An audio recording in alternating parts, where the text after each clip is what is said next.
টাকা রোজগার করি, আমার ঘরে হাতে থাকে, ইচ্ছা মতো খরচ করতে পারি। ছেলেদেরকে আমরা মাছের বড় মাথাটা দিচ্ছি, এখন আমার মেয়েকেও আমি বড় মাথাটা দিচ্ছি। পরিবারের পুরুষ সদস্যকে সংসারের কাজ করতে দেখলে আপনি হয়তো অবাক হবেন। আরও অবাক হবেন নারীদের সিদ্ধান্ত গ্রহণ এবং উপার্জনমূলক কাজে যুক্ত হতে দেখলে। এই সামাজিক পরিবর্তন সম্ভব হয়েছে অ্যাকশন-এইড বাংলাদেশ কর্তৃক বাস্তবায়িত promoting opportunities for women's empowerment and rights, সংক্ষেপে পাওয়ার প্রকল্পের মাধ্যমে।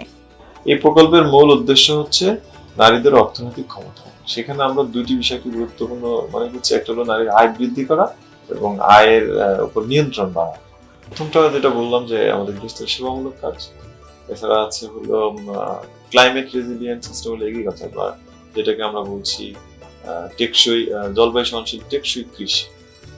তৃতীয় যে জায়গাটা সেটা হলো নারীদের বাজারে প্রবেশ, তাদের পণ্য নিয়ে বাজারে প্রবেশ। আর চতুর্থ যে জায়গাটা হলো নারীর প্রতি সহনশীল। এই চারটা জিনিসকে কেন্দ্র করি আমরা চাচ্ছি যে এই প্রকল্পের যে উদ্দেশ্য সেটাকে বাস্তবায়ন করা। 2016 সাল থেকে ডাচ পররাষ্ট্র মন্ত্রণালয়ের সহযোগিতায় ঘানা, রুয়ান্ডা এবং বাংলাদেশে পাওয়ার প্রকল্পের কাজ চলছে। প্রকল্পটি অ্যাকশন-এইড বাংলাদেশের সরাসরি তত্ত্বাবধানে দিনাজপুরে এবং এসকেএস ফাউন্ডেশনের সহযোগিতায় লালমনিরহাট ও গাইবান্ধা জেলায় বাস্তবায়িত হয়। পাওয়ার প্রকল্পের উদ্যোগে এই 3টি জেলায় 238টি নারী দল গঠন করা হয়েছে। চাঁদেরহাট, উজ্জ্বল উপহার, জাগো নারী, জাগরণী সহ চমৎকার সব নাম এসব নারী দলের। যে পরিবারে 5,000 টাকার নিচে মাসিক আয় হয় সেই পরিবারের মহিলাদেরকে নিয়ে আমাদের এই দল গঠন করা হয়েছে। রিফ্লেকশন অ্যাকশন প্রক্রিয়ায় এই নারীরা সংগঠিত হয়েছেন। নারীর ক্ষমতায়নের পথে বাধা এমন পারিবারিক ও সামাজিক সমস্যা নিয়ে তারা দলে আলাপ করেন, সমাধান খোঁজেন এবং কর্মপরিকল্পনা গ্রহণ করেন। সাপ্তাহিক ও দলীয় আলোচনায় নারীরা গৃহস্থালির সেবামূলক কাজের স্বীকৃতি, পুনর্বণ্টন ও হ্রাস, বাজারে প্রবেশের সমস্যা, সঞ্চয় ও দল পরিচালনা, জলবায়ু সহনশীল টেকসই কৃষিচর্চা, নারী নির্যাতন প্রতিরোধ, দুর্যোগ মোকাবেলা, আয়মূলক কাজ ও সামাজিক কাজে অংশগ্রহণ, বাজেটে নারীদের জন্য বরাদ্দ, নেটওয়ার্কিং করা সহ নানা বিষয়ে আলাপ করেন এবং সম্মিলিত উদ্যোগ গ্রহণ করেন। এই নারী দলগুলোতে গৃহস্থালির কাজকর্ম নিয়ে আলোচনা করা হয়, বীজ ভাণ্ডার সম্পর্কে আলোচনা করা হয়, বাজারে প্রবেশাধিকার সম্পর্কে আলোচনা করা হয়, সঞ্চয় নিয়ে আলোচনা করা হয়, জলবায়ু সহনশীল টেকসই কৃষিচর্চা নিয়ে আলোচনা করা হয়। পাওয়ার প্রকল্প নারীদের শিখিয়েছে কিভাবে ঐক্যবদ্ধ হয়ে অধিকার আদায় করতে হয়। আমরা ট্রেনিং মিটিং করি বিভিন্ন জায়গায়, আমরা এই দক্ষতাটা পাইছি যে আমরা নারীরা শিখছি আর অন্য নারীকেও আমরা এটা শিখাইতে সাহায্য করছি। নারীরা এখন অধিকার সচেতন, ফলে নারী নির্যাতনের মতো ঘটনা এখন তারা নিজেরাই সমাধান করছেন। নারীদের যদি কোনো বিপদ হয়, কোনো সমস্যা হয়, আমরা সবাই মিলে যায় সেটা সমাধান করি। কয়েকজন সদস্য মিলে সেই নারীর বাড়িতে যাই, শ্বশুর শাশুড়ি স্বামীর সাথে কথা বলি, কথা বলার পর মীমাংসা করার চেষ্টা করি। সেটা যদি তারা না মানে তাহলে আমরা ইউনিয়ন পরিষদে যাই। ইউনিয়ন পরিষদে যদি ওরা বিচার না মানে তাহলে তখন আমরা থানা পুলিশ করতে বাধ্য হই। সমাধান দ্রুত গতিতে যে সমস্যা যদি বলছে নারী নির্যাতন, এটা ঠিক করে দিতে হবে। এটা শিশু নির্যাতন হচ্ছে বা এখানে আমাদের এই জিনিসটা নাই, প্রজেক্টের যারা নারী উদ্যোক্তারা আছে তাদের সঙ্গে নিয়ে লিডার যারা আছে তাদের সঙ্গে নিয়েই আমি সমাধান করার চেষ্টা করছি। ধর্ষণের মতো নারী নির্যাতনের ঘটনা প্রতিরোধে নারী ফেডারেশন আন্দোলন গড়ে তোলে। ধর্ষকের গ্রেপ্তার এবং বিচারের দাবিতে তারা মানববন্ধন, মিটিং, সমাবেশের মতো কর্মসূচি গ্রহণ করে। তাদের আন্দোলনের ধারাবাহিকতায় ধর্ষককে গ্রেপ্তার করা হয়। আমাদের হলো রসুলপুর গ্রামে কচিপাড়া ইউনিয়নে একটা শিশু ধর্ষণ হয়েছিল, সঙ্গে সঙ্গে স্মারক জানাই। সেখানে যদি না পাই আমরা কোর্টে মামলা করছি আর কি। আলমন কেসটা এখনো রানিং আছে। আমরা নারী ফেডারেশন আমরাই দেখাশোনা করি। যেটা ধর্ষণের মামলা সেটা আমরা কোর্টে যাই। বড় ধরনের কোনো নির্যাতন হয় বা ধর্ষণ হয় তখন আমরা সেইটা নিয়ে ইউনিয়ন পরিষদে আসি, তাদের ভাও কমিটির চেয়ারম্যানকে নিয়ে আমরা তখন আইনের আশ্রয় নিই। যখন দেখছি যে আমাদের আইনি প্রক্রিয়া থাকে না তখন বাধ্য হয়ে আমরা ট্রান্সফার করে দুটো কেস অলরেডি আমরা কোর্টে প্রেরণ করে দিই। নারী নেত্রীরা এলাকার দরিদ্র, অসহায়, বঞ্চিত মানুষের অধিকার বাস্তবায়নেও কাজ করছেন। বয়স্ক ভাতা, বিধবা ভাতা, ভিজিএফ কার্ড, ভিজিটি কার্ড এবং গরিব অসহায় কৃষকেরা তারা যেই বীজ সার পাওয়ার উপযুক্ত তাদেরকে আমি যোগাযোগ করে তাদেরকে সেগুলো পাইয়ে দিচ্ছি। স্কুল কমিটি, ইউনিয়ন পরিষদ কমিটি, নারী নির্যাতন প্রতিরোধ কমিটি সহ স্থানীয় ক্ষমতা কাঠামোর সাথে যুক্ত বিভিন্ন কমিটিতে নারীরা সফলভাবে অংশগ্রহণ করে তাদের মতামত ও সিদ্ধান্ত প্রদান করছেন। মন্দিরের কমিটি, মসজিদের কমিটি, স্কুল কমিটি, বাজার কমিটি, স্ট্যান্ডিং কমিটি, এদের সাথে আমরা একসাথে মিশে এগুলো আলোচনা করি, উন্নয়নমূলক আলোচনা করি। আমরা তো চেয়ারম্যানের বাড়ির গেটে দাঁড়িয়ে থাকতাম, চেয়ারম্যানকে অন্য লোক দিয়ে কথা বলতাম, এখন তা হয় না, চেয়ারম্যানের সাথে সরাসরি কথা বলতে পারি। কোনো পরিষদে কাউন্সিলে মিটিং হলে আমরা যাইতে পারি নাই, এখন আমরা যাইতে পারি, আমার স্বামীরাও যাইতে দেয়। 3টি কর্ম এলাকা মিলে এ পর্যন্ত 585 জন নারী বিভিন্ন সামাজিক কাঠামোতে বিভিন্ন মেয়াদে অংশগ্রহণ করেছেন। এলাকার লোকজন এখন নিজে থেকেই নারী নেত্রীদের এসব কাঠামোতে যুক্ত হতে অনুরোধ করেন। বিভিন্ন ট্রেনিং মিটিংয়ে ওনারাই আমাকে ডাকে যে এই ভালো কথা বলতে পারে, এ বুদ্ধিমান কথা বলতে পারে, এ কাজ করতে পারে। মাঠে আমি কাজ করেও দেখাইছি। কিন্তু এসব অধিকার অর্জন মোটেই সহজ ছিল না, এজন্য পরিবার ও সমাজে নারীদের অনেক বাধা অতিক্রম করতে হয়েছে। আমাকে বাইরে যেতে দেয় নেই, মেয়ে মানুষ কিসের দেওয়ানে, মেয়ে মানুষ কিসের নেত্রী, কিসের দেওয়ানগিরি, এগুলো বলতো। তখন আমি তাদেরকে কাজিয়ে না করে বুঝাইয়া বলতাম যে আমি নারী, আমি কেন বাইরে বেড়াতে পারবো না। মেয়েদের কাজ করতে গেলে অনেক দিক থেকে বাধা আসে, সমাজের দিক থেকে বেশি, পরিবার থেকেও অনেক বাধা আসে। তাছাড়া আমাদের এলাকার লোকে অনেক রকম কথাবার্তা বলে, বাইরে গেলে নাকি আমরা খারাপ হয়ে যাব। আমার স্বামীরা বলছে কি মিটিংয়ে বসার লাগবে, তখন আমাদের অনেক টিটকালি আমার স্বামীরা মারধরও বন্ধ করছে। কোনো বাধা নারীদের দমিয়ে রাখতে পারেনি। এখন তাদের জীবনে অনেক পরিবর্তন এসেছে, কেউ তাদের আর অবহেলা করে না। নারী দলগুলোর দলীয় আলোচনার একটি অন্যতম গুরুত্বপূর্ণ বিষয় হল গৃহস্থালির সেবামূলক কাজ। দলীয় আলোচনার মাধ্যমে নারীরা প্রথম এই বিষয় জানতে পারেন। পার্ক প্রকল্প আসিয়ে আমার কারো মিটিং সিটিং এর মাধ্যমে সচেতন করছে। পাওয়ার প্রকল্প আসার আগে কল্পনা রানীর মতো নারীদের জীবন এমন ছিল না। দিন রাত ভূতের মতো পরিশ্রম করছি, কিন্তু পুরুষেরা বলতে যে মহিলারা কি করে, কি কাজ করে, ওদের তো কোনো কাজ নাই। সকাল থেকে রাত পর্যন্ত নারীদের কঠোর পরিশ্রম করতে হয়, কিন্তু এই কাজে কোনো স্বীকৃতি ছিল না। জীবনে কোনো সুখই ছিল না, কোনো উন্নতি করার পাই নেই, কোনো দাম ছিল না, মহিলার ঘরে কাজের কোনো স্বীকৃতি ছিল না। কল্পনা রানীর মতো দলের নারীরা এখন তাদের অধিকার নিয়ে অনেক সচেতন। নারী পুরুষের কাজ যখন বাছাই হয়েছে তখন বুঝলাম যে আমার ঘরেও এর মধ্যে তো অর্থনৈতিকভাবে আমরাও তো উপার্জন করি, তো দাম নাই কেন? যদি অর্থ থাকে হাতে তাহলে মানুষ দাম দেয়, স্বামী কি শ্বশুর শাশুড়ি কি সবাই দাম দেয়। পাওয়ার প্রকল্পের সাথে যুক্ত দলের নারীদের দেয়া হলো টাইম ডায়েরি। একজন নারী ও পুরুষ প্রতিদিন কোন কাজে কত সময় ব্যয় করেন সেটা লিখে রাখেন। টাইম ডায়েরির তথ্যগুলো পর্যালোচনা করে দেখা যায় 2016 সালে গৃহস্থালির সেবামূলক কাজে একজন নারী ব্যয় করতেন 2019 সালে এসে ব্যয় করছেন 4.5 ঘন্টা। ফলে আমরা দেখি এই কাজে নারীর সময় কমেছে। 2016 সালে মজুরিযুক্ত কাজে একজন নারী ব্যয় করতেন 1 ঘন্টা, 2019 সালে ব্যয় করেন প্রায় 2 ঘন্টা। অর্থাৎ মজুরিযুক্ত কাজে নারীর অংশগ্রহণ বৃদ্ধি পেয়েছে।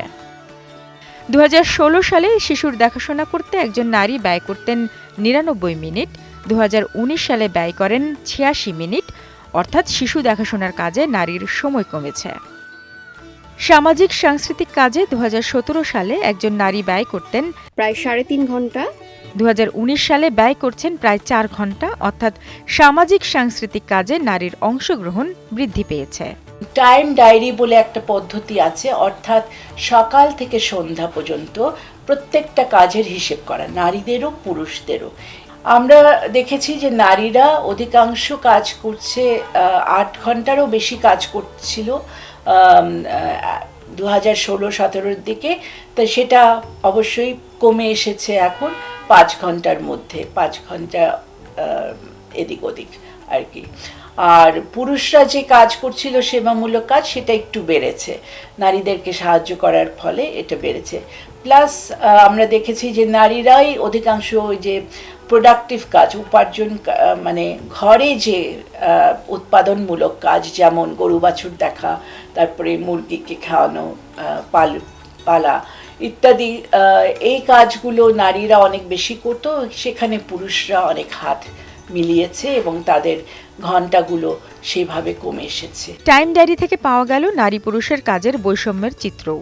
পরিবারের সদস্যদের এই চিত্র জানানোর এবং তাদের সচেতন করার জন্য নারী দলের উদ্যোগে আয়োজন করা হয় দম্পতি কর্মশালা। দম্পতি কর্মশালায় পরিবারের সদস্যরা সচেতন হন। তারা বুঝতে পারেন নারীর গৃহস্থালির কাজের স্বীকৃতি দেয়া এবং সংসারের কাজ ভাগাভাগি করে নেওয়া উচিত। হাউস মিটিং করার আগে আমরা এই ধরনের আইডিয়া আমাদের ভিতরে ছিল না, যে আসলে তো এই কাজ যদি আমরা এভাবে নারীদের কাজে সহযোগিতা করি তাতে আমার সংসারেরই উন্নয়ন হয়। এই পাউস মিটিং করাতে আমাদের স্বামীরা এখন হলো বাধা দেয় না, ওদের নিয়েই আমরা পাউস মিটিং করছি। করার পরে ওরাও এখন শিখছে, ওরাও এখন হলো যায়, ওরাও সমাধান আমাদের সাথে থাকে করে। পাওয়ার প্রকল্পের অন্তর্ভুক্ত পরিবারগুলোতে এসেছে বিরাট পরিবর্তন। এখন পরিবারের পুরুষরা নারীদের গৃহস্থালির কাজে সাহায্য করেন। শিশুর দেখাশোনার কাজে নারীর অনেক সময় ব্যয় হয়। এই কাজের দায়িত্ব কাউকে দেয়া গেলে বাঁচত অনেক সময়। এই চিন্তা থেকে 3টি জেলায় নারী ফেডারেশনের উদ্যোগে গড়ে তোলা হয়েছে 15টি শিশু দিবাযত্ন কেন্দ্র। দিবাযত্ন কেন্দ্রে শিশুদের রেখে নারীরা প্রায় 4 থেকে 6 ঘন্টা সময় বাঁচাতে পারেন এবং অন্য কাজে এই সময়টি ব্যয় করেন। এইরকম ডে কেয়ার সেন্টার থাকলে মহিলারা অবশ্যই নারীরা উপকৃত হবে। খেলাধুলার মাধ্যমে শিক্ষা, ছবি আঁকা, আবৃত্তি, নাচ গান সহ শিশু উপযোগী শিক্ষণ প্রদানের ব্যবস্থা করা হয়েছে এই দিবাযত্ন কেন্দ্রসমূহে। সন্তানকে এখানে রেখে নারীরা নিশ্চিন্তে যুক্ত হতে পারেন আয়মূলক ও উন্নয়নমূলক কাজে। আমার বাচ্চাকে এখানে রেখে যা আমার আয়মূলক কাজ আমি করতে পারি। আমি বাচ্চা রেখে নিশ্চিন্তে কাজ করতে পারছি, আমি সবচেয়ে এইটাই আমি সুবিধা ভোগ করতেছি। স্থানীয় জনপ্রতিনিধিরাও শিশু দিবাযত্ন কেন্দ্রের প্রয়োজনীয়তা উপলব্ধি করেন। 30-35 জন বাচ্চা ওখানে রাখে। এখানে পাশাপাশি ইউনিয়ন পরিষদ থেকে যেটা সাহায্য দেওয়ার দরকার আমি পুঁজি দেই। ইউনিয়ন পরিষদ থেকে এই দিবাযত্ন কেন্দ্রগুলোকে চালিয়ে যাওয়ার জন্য আমরা কাজ করব। রাষ্ট্রীয় নীতি নির্ধারকরাও গ্রামে গ্রামে শিশু দিবাযত্ন কেন্দ্র গড়ে তোলার প্রয়োজনীয়তা উপলব্ধি করেন।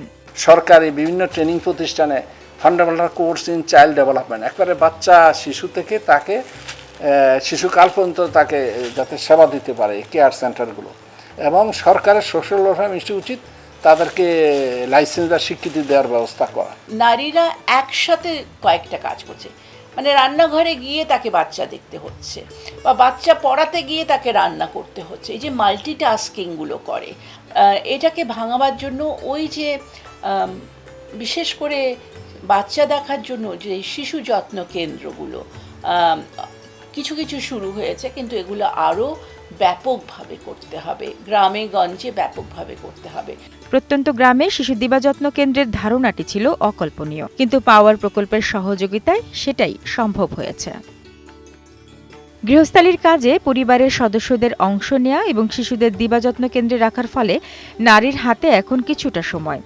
তারপরও জ্বালানি সংগ্রহ ও রান্নার কাজে নারীর অনেক সময় ব্যয় হয়। তাই রান্নার সময়কে কমিয়ে আনার জন্য বায়োগ্যাস প্ল্যান্ট স্থাপনের উদ্যোগ নেওয়া হয়েছে।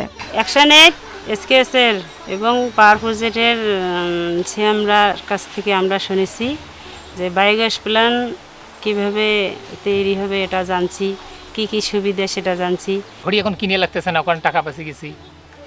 এখন ধরো রান্নার কাজে কোনো কালি ময়লা হচ্ছে না, হাঁড়ি পাতিলে কালি হয় না, আর কাশি আসে না, চোখের দৃষ্টিভঙ্গি ভালো থাকে এবং তাড়াতাড়ি রান্না হয়। বদলে গেছে রুবিয়া বেগমের জীবন। অবসর সময়ে তিনি আয়মূলক কাজ করে আত্মনির্ভরশীল হয়েছেন। আগে আমাকে সারাদিন রান্না করা লাগতো, এখন বায়োগ্যাস প্ল্যান্ট আসে, আমার সময় কম লাগে, ওখানে আমি রান্না তাড়াতাড়ি করে বাকি সময়টা আমি অন্যান্য কাজ করতে পারি।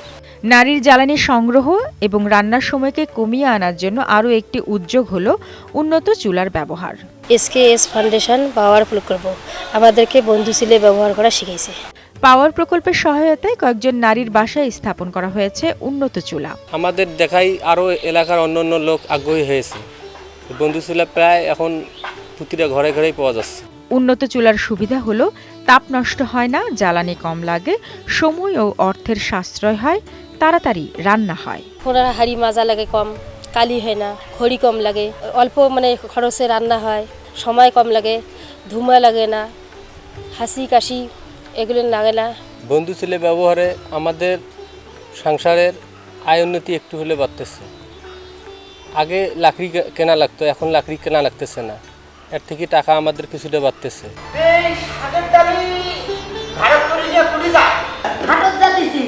পাওয়ার প্রকল্প গৃহস্থালির সেবামূলক কাজ বিষয়ক সচেতনতা বৃদ্ধির জন্য স্থানীয় ভাষায় ও স্থানীয় শিল্পীদের নিয়ে নিয়মিত পথনাটক প্রদর্শন ও দর্শকের সাথে সরাসরি আলোচনার আয়োজন করে। কুলসুমের সংসার নামে নাটিকা এবং ফুলমালার সংসার নামে পালা গানে দেখানো হয়েছে নারীর গৃহস্থালির কাজে পুরুষের অংশগ্রহণের প্রয়োজনীয়তা সম্পর্কে।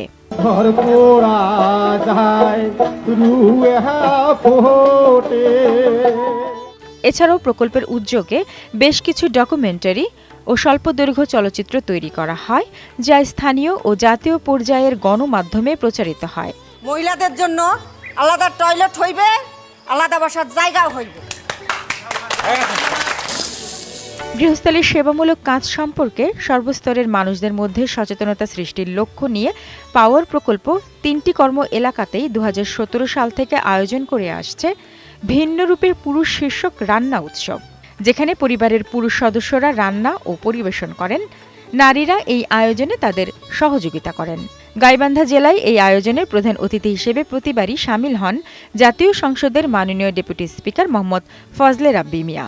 আমার বাড়িতে আমার মা বা বোন বা আমার স্ত্রী আমার সংসারের জন্য যে সময়টা দেন, যে শ্রমটা দেন, এই শ্রমটা কিন্তু আমরা কাউন্ট করি না, এটা কাউন্ট করা উচিত।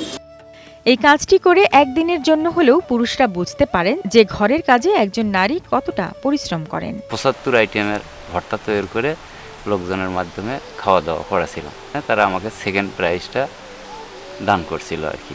পাওয়ার প্রকল্পের সাথে যুক্ত হয়ে এর আগের জীবনটা আমার কষ্টরই ছিল, এটার সাথে যুক্ত হয়ে আমি অনেক উপকৃত হয়েছি। দুইজন মিলে এখন আয় রোজগার করে আমার সংসারটা এখন আগের থেকে অনেক উন্নত আছে। রান্না উৎসবের মতোই নারীর গৃহস্থালির সেবামূলক কাজ সম্পর্কে সচেতনতা সৃষ্টির লক্ষ্যে আয়োজন করা হয় ভিন্ন রূপে পুরুষ শিরোনামে আলোকচিত্র প্রতিযোগিতা ও প্রদর্শনী।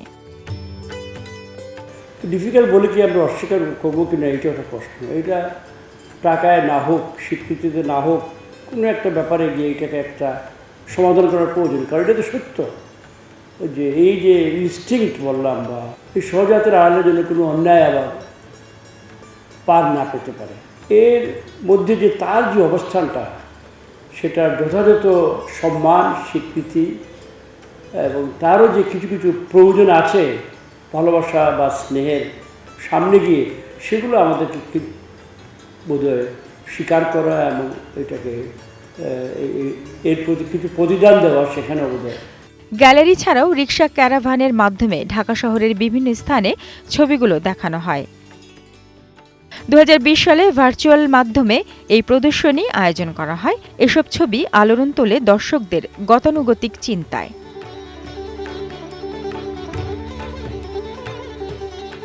পাওয়ার প্রকল্পের উদ্যোগে বিশ্ববিদ্যালয় ও কলেজ পর্যায়ের ছাত্রদের অংশগ্রহণে গৃহস্থালির সেবামূলক কাজ নিয়ে জাতীয় পর্যায়ে বিতর্ক প্রতিযোগিতার আয়োজন করা হয়।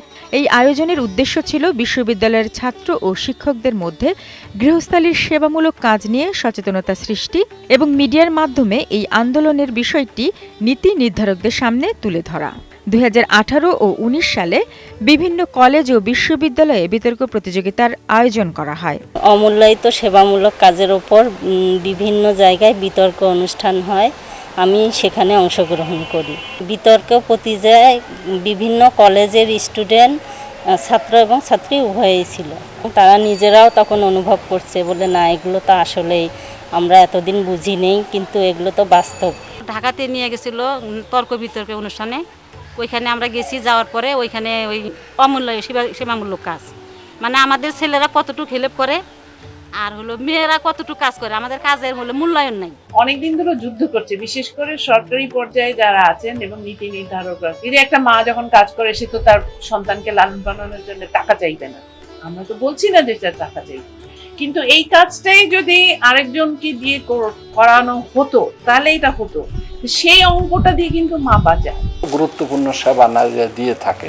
সরকারের ভাবনা হলো আমরা দ্রুত সব শ্রমবাজারে প্রাতিষ্ঠানিকরণটা যাতে ত্বরান্বিত হয়, অর্থাৎ অপ্রাতিষ্ঠানিক খাত যত দ্রুত প্রাতিষ্ঠানিক হবে, এই ধরনের চিন্তা ভাবনা আমার সামাজিক নিরাপত্তা কৌশলে সুরক্ষা কৌশল যেটা আমরা প্রণয়ন করেছি 2015-তে, সেখানে আমরা বলেছি এবং এতদ বিষয়ে সমীক্ষা করছে। অর্থনীতির কোনো মডেল আমাদের হাতে নেই এই মুহূর্তে যেটা আমরা এটার মূল্যায়ন করতে পারি।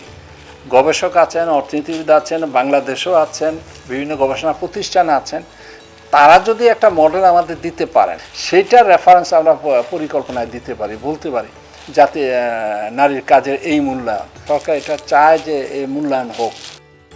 গৃহস্থালির সেবামূলক কাজে পরিবারের সকলের অংশগ্রহণের ফলে নারীর হাতে কিছুটা বাড়তি সময়। এই সময়টি তারা এখন ব্যয় করছেন কৃষিসহ নানা ধরনের উৎপাদনমূলক কাজে। পাওয়ার প্রকল্পের অন্তর্ভুক্ত জেলাগুলোতে জলবায়ুর পরিবর্তনের কারণে বন্যা এবং শৈত্যপ্রবাহ প্রায় নিয়মিত ঘটনা। অন্যদিকে কৃষিতে বেড়েছে হাইব্রিড বীজ, রাসায়নিক সার ও প্রাণ প্রকৃতি বিধ্বংসী কীটনাশকের ব্যবহার। এসব সমস্যা মোকাবেলার জন্য কৃষকদের প্রয়োজন জলবায়ুর পরিবর্তন, প্রাকৃতিক দুর্যোগ মোকাবেলা করতে পারে এমন ফসল এবং ফসলের চাষ পদ্ধতি।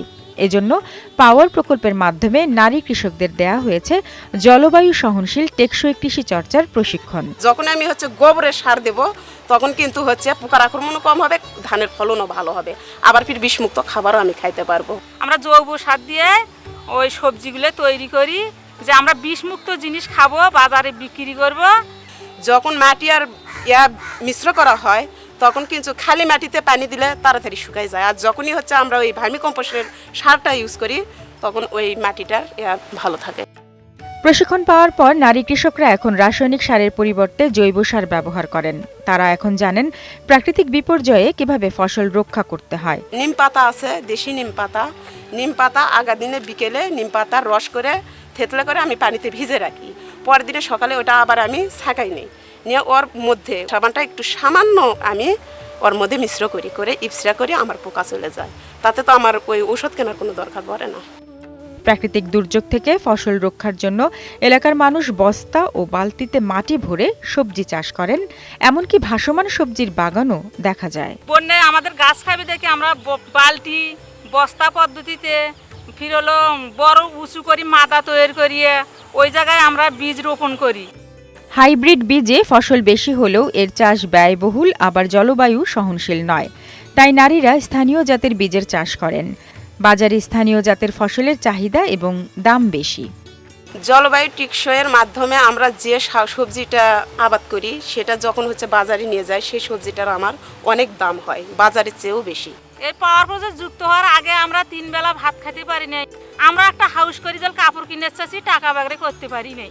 পাওয়ার প্রকল্প আসার থেকে আমার জীবনে পরিবর্তন এসেছে বেশ কয়েকটা। সেটা আগে আমার স্বামী আমার কাজে অবহেলিত করছিল, সেটাতে আমি এখন বর্তমানে আমার স্বামী সাহায্য করে, সেটাতে আমি স্বস্তি পাইছি বা আইমূলক কাজ করতে পারছি।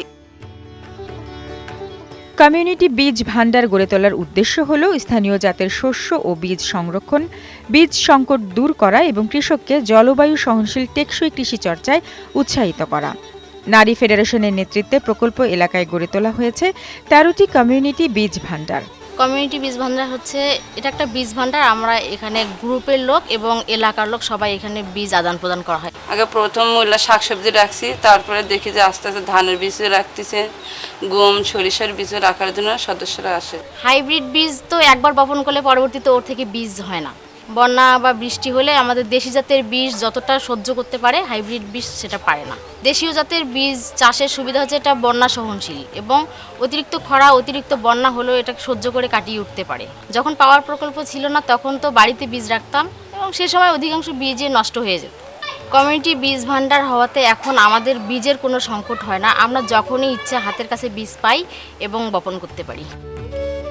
কৃষকরা বীজ ভান্ডার থেকে যতটুকু বীজ নেন ফসল তোলার পর তার দ্বিগুণ ফেরত দেন। এতে তারা বীজ সংকটে পড়েন না, পাশাপাশি স্থানীয় জাতের ফসলের জীববৈচিত্র্য রক্ষা পায়। আমাদের 75% বীজ আসে এই নারীদের কাছ থেকে। এমনকি যে ফার্মার সেক্টরের যে সার্টিফাইড সিড বা সনদপ্রাপ্ত যে বীজ, সেটাও কিন্তু কোনো না কোনো কৃষকের বাড়িতে তৈরি হচ্ছে এবং এই গ্রামের নারীরা সেগুলোকে মেনটেন করতেছে, সেগুলোকে বিভিন্ন প্রতিষ্ঠানের কাছে তুলে দিচ্ছে। সুতরাং এটার একটা অন্য রকমের একটা মূল্য রয়েছে এবং খাদ্য নিরাপত্তার শুরুই হলো কিন্তু এই বীজ থেকে আমরা মনে করি। লালমনিরহাটে স্থাপন করা হয়েছে অ্যাগ্রো ইকোলজি স্কুল। কৃষকরা এই স্কুলের শিক্ষক এবং ওনারাই এই স্কুলের ছাত্র। স্কুলের শিক্ষকরা ছাত্রদের বাড়ি বাড়ি গিয়ে শিখিয়ে আসেন জলবায়ু সহনশীল টেকসই কৃষি চর্চার কলা কৌশল। স্কুলের প্রধান উদ্দেশ্য হচ্ছে জলবায়ু সহনশীল টেকসই কৃষি চর্চা নিয়ে কাজ করা। কৃষকদের যে সমস্যাগুলো সাধারণত কৃষকের মাঠে হয়ে থাকে, এই সমস্যাগুলো তারা আগে শনাক্ত করা হয় এখান থেকে, এবং এই সমস্যাগুলো শনাক্ত করে আমরা এখান থেকে সেগুলো সমাধান করার চেষ্টা করি, এবং কৃষকদের যে জ্ঞানগুলো আছে এগুলো আমরা এই স্কুলের মাধ্যমে সংরক্ষণ করি। এগুলো যে স্কুলের আপারা আমাদের বাসায় এসেছিল, এসে তারা যে কীভাবে সবজি চাষ করে সেগুলো আমাদের কাছে বলছে, এবং আমরা কিভাবে সবজি চাষ করি সেগুলো আমরা তাদের কাছে বলছি।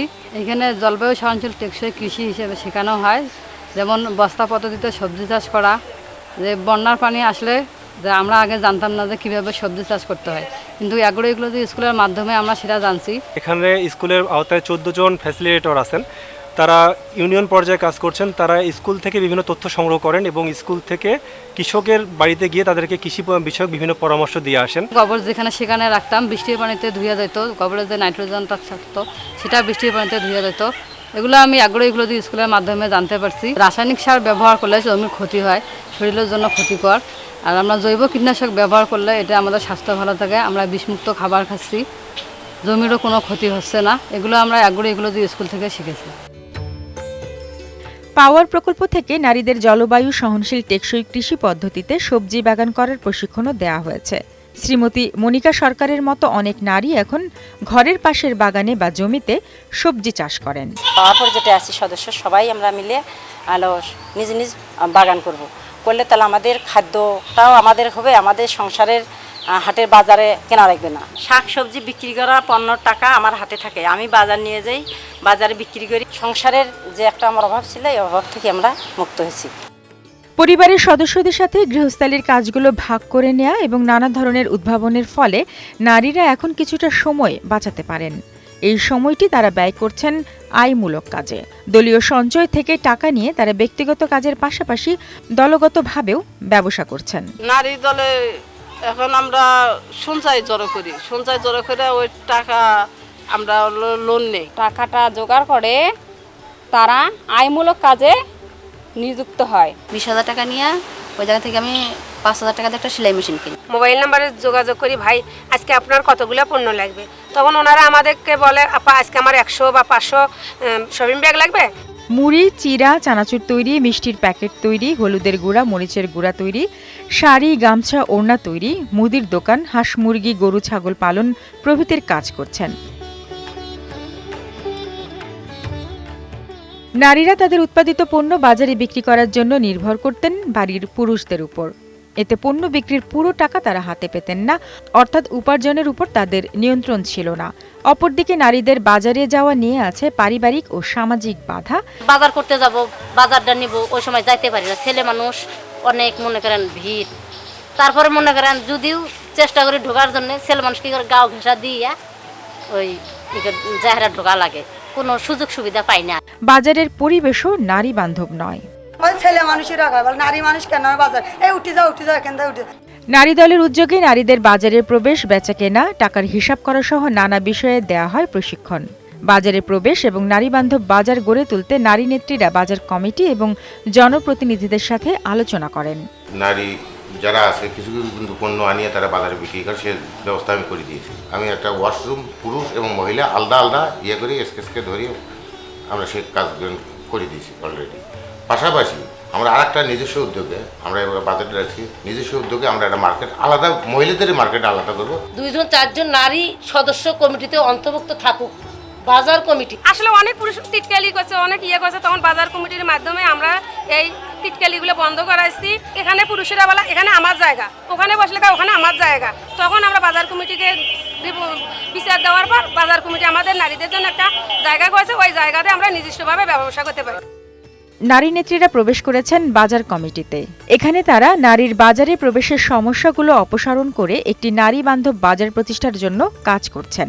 ক্রেতা এবং বিক্রেতা এবং উদ্যোক্তা মহিলা এবং সবাই সুন্দরভাবে সুন্দর পরিবেশে তারা এখান কেনাকাটা করে এবং বিক্রি করে। নারীরা এখন তাদের পণ্য নিয়ে বাজারে যাচ্ছেন। এর সুফল হলো আয়ের উপর এখন নারীদের নিয়ন্ত্রণ প্রতিষ্ঠিত হয়েছে। নারী বান্ধব বাজার হিসেবে গড়ে তোলা হয়েছে আত্মনির্ভরশীল নারী উন্নয়ন মার্কেট। এখানে বিভিন্ন নারী দলের সদস্যদের উৎপাদিত পণ্য বিক্রি করা হয়।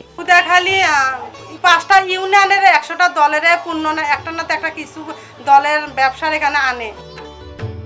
ন্যায্য বাণিজ্যের অঙ্গীকার নিয়ে রাজধানী ঢাকায় গড়ে তোলা হয়েছে আউরি নামের একটি নারী বান্ধব মার্কেট। এর উদ্দেশ্য হল নারী কৃষকদের বাজারে প্রবেশের অধিকার নিশ্চিত করা, নিরাপদ ও বিষমুক্ত খাবার সরবরাহ করা। আমরা চাচ্ছি যে একটা নারী বান্ধব বাজার ব্যবস্থা তৈরি করা এবং গ্রামীণ নারী কৃষকরা জলবায়ু সহনশীল টেকসই কৃষি চর্চা করে যে পণ্যগুলো উৎপন্ন করে সেগুলো সরাসরি জাতীয় পর্যায়ে বিপণন করা এবং একই সাথে রাসায়নিক সার এবং বিষমুক্ত নিরাপদ খাদ্য সরাসরি ক্রেতাদের হাতে পৌঁছে দেয়া, এই উদ্দেশ্যগুলো বাস্তবায়নের লক্ষ্যে মূলত আউরি প্রতিষ্ঠিত। আমরা নারীরা বাজারে গেলে নারীদের যে ন্যায্য পাওনাটা এইটা আমরা যাচাই বাছাই করতে পারবো এবং ন্যায্য পাওনা আমরা পাবো। নেতৃত্ব প্রশিক্ষণের ইতিবাচক ফল হলো নারীদের নেটওয়ার্কিং তৈরির দক্ষতা সৃষ্টি হয়েছে। পরস্পরের মধ্যে নেটওয়ার্ক গড়ে তোলার জন্য প্রতিটি নারী দল থেকে 2 জন করে প্রতিনিধি নিয়ে ইউনিয়ন ও উপজেলা পর্যায়ে গঠিত হয়েছে নারী ফেডারেশন। তারা এখন যুক্ত হয়েছেন স্থানীয় ও জাতীয় পর্যায়ের বিভিন্ন নেটওয়ার্কের সঙ্গে। পাওয়ার প্রকল্প 2018 সালে গৃহস্থালী সেবামূলক কাজ ও জলবায়ু সহনশীল টেকসই কৃষি নিয়ে সমমনা সংগঠন সমূহের সাথে একটি স্টিয়ারিং কমিটি গঠন করে।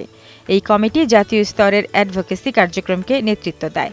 কর্মপরিকল্পনা অনুযায়ী 2019 সালে এই কমিটি গৃহস্থালীর সেবামূলক কাজ বিষয়ক একটি পলিসি ব্রিফ প্রণয়ন করে। এছাড়াও নেটওয়ার্ক সদস্যদের সঙ্গে বেশ কিছু কর্মশালা, পাবলিকেশন ছাপানো, প্রশিক্ষণ ইত্যাদির আয়োজন করে। প্ল্যাটফর্ম 5.4 নামে একটি তরুণ সংগঠন এই নেটওয়ার্কের মাধ্যমে অ্যাডভোকেসি সচেতনতামূলক কার্যক্রম করছে। পাওয়ার প্রজেক্টে যুক্ত হওয়ার পর আমি বিভিন্ন লোকের সাথে মেলামেশা করি, যেমন পরিষদ, তারপরে উপজেলা, তারপরে মানে অনেক কয়টা দেশ গেছি, নেপাল গেছি, ঢাকায় নিম্নত আমি আবার ঢাকায় স্টিয়ারিং কমিটির সদস্য। আমি প্রায় 2 মাস পর পর যাই। এখন আমার পরিবারে অনেক পরিবর্তন আসছে। অধিকার আদায়, নারী নির্যাতন প্রতিরোধ বিষয়ে নারী নেত্রীরা স্থানীয় ও জাতীয় পর্যায়ে অ্যাডভোকেসি করেছেন। তারা গিয়েছিলেন জাতীয় সংসদে, কথা বলেছেন রাষ্ট্রীয় নীতি নির্ধারকদের সাথে। আমরা সংসদ ভবন আসলে কোনোদিন দেখতেই পেতাম না। এই পাওয়ার প্রজেক্ট আসার পর আমরা সংসদ ভবনে গেছি, ওখানে যে আমরা বিভিন্ন এমপি মন্ত্রী তাদের সাথে যে আলোচনা করছি, আমরা কিভাবে অমৃত সেবামূলক কাজ কমে নিয়ে আমরা আয়মূলক কাজের সাথে জড়িত হব, এই স্বীকৃতি ও বন্টনের জন্য ওখানে গেছিলাম। সেখানে সরাসরি এমপি মহোদয়ের সাথে কথা বলতে পারছি। আমি এতটা ধন্য, আমি আমার জীবনে কল্পনাও করি নাই যে আমি এই জায়গায় যাইতে পারবো। দেশের সীমানা ছাড়িয়ে নারী নেত্রীরা পৌঁছে গেছেন আন্তর্জাতিক পর্যায়ে। বিভিন্ন দেশের নারীর অধিকার কর্মীদের সাথে তারা অভিজ্ঞতা বিনিময় করেছেন। পাওয়ার প্রকল্পের অংশগ্রহণকারী নারীরা হয়ে উঠেছেন জাতীয় ও আন্তর্জাতিক পর্যায়ের নারী নেতৃত্ব।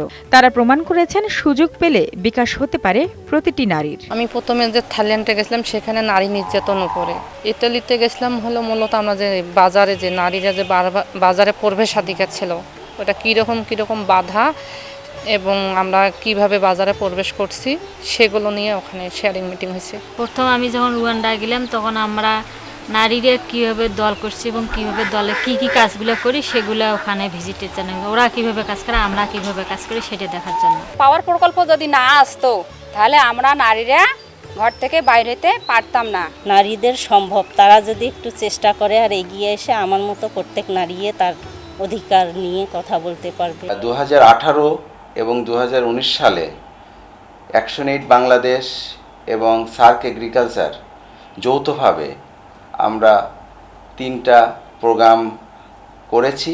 2019 সালে অক্টোবরে শ্রীলঙ্কাতে fostering investment for sustainable agricultural development for SAARC member countries একটা প্রোগ্রাম আমরা অর্গানাইজ করেছি। প্রোগ্রামগুলোর মূল উদ্দেশ্য হলো ইয়ুথ এবং ওমেনকে ক্ষমতায়ন করা। আমরা যখন আনপেইড কেয়ার ওয়ার্ক নিয়ে কাজ শুরু করি, এটা বাংলাদেশে তখন খুবই নতুন একটা জায়গা ছিল। আমাদের একটা লক্ষ্য ছিল যে এখানে কিছু মডেল প্রতিষ্ঠা করা, যেটা দিয়ে আমরা সারা দেশের মানুষের কাছে এটাকে নিয়ে যেতে পারবো। এই যে জাতীয় পর্যায়ে যদি এটা জিডিপিতে অন্তর্ভুক্ত হয়, এটা অন্যান্য পলিসিতে এটাকে স্বীকৃতি দেওয়া হয়, তারপরে কিন্তু যেটা হবে যে পুনর্বন্টনের জন্য তখন সরকার কিন্তু অনেকগুলো উদ্যোগ গ্রহণ করবে। তো সেই জায়গা থেকে আমি বলবো যে পাওয়ার প্রকল্প একটা পথ দেখানোর চেষ্টা করেছে।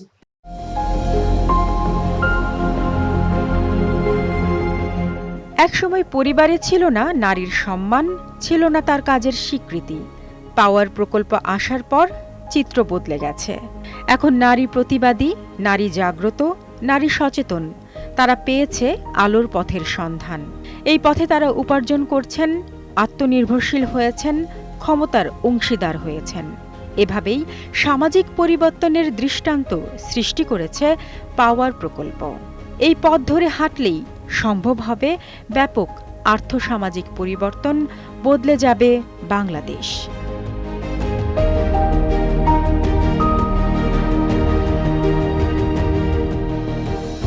Our project was working for promoting women's opportunities and their rights. It has been supported by the Ministry of Foreign Affairs of the Netherlands under their Flow 2 funding.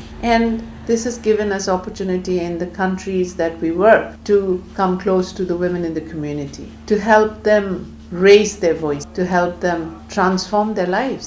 Today, the women who have been part of Power Project feel emancipated, are contributing to the family, and the family's income, are a voice, are decision makers.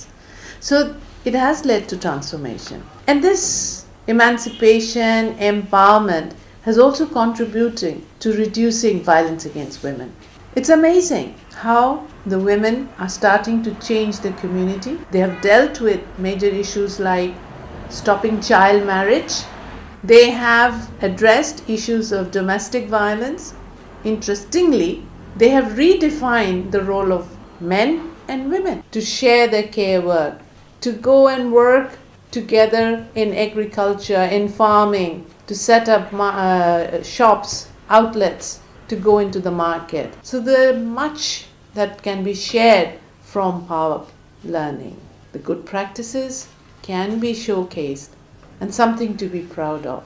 So we really thank our supporters, Foreign Ministry of the Netherlands, all the teams that work behind, and we would like to specially thank the communities who trusted us, who allowed us to work with them, and who were willing to change their life. It's not easy, but they did.